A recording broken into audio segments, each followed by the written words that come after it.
Belajar serah diri kepada Allah, sikap tawakal yang kuat. Ketika kita serahkan kepada Allah, Allah cukupkan segala keperluan kita. Allah selesaikan segala masalah kita.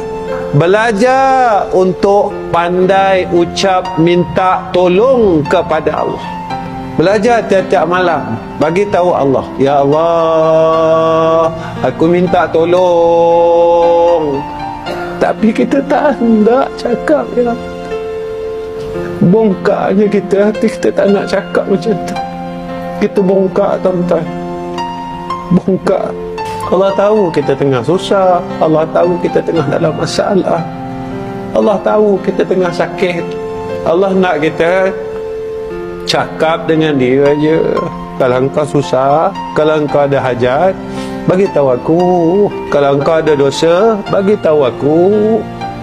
Kalau engkau mengharap kepada manusia, nescaya manusia akan mengkhianati engkau. Jika engkau ingin mencari kesempurnaan pada seluruh manusia, maka engkau tidak akan menemui titik kesempurnaan itu. Tetapi kau kembali kepada Allah, bergantung kepada Allah, berharap kepada Allah, nescaya Allah sekali-kali tidak akan meninggalkan kau.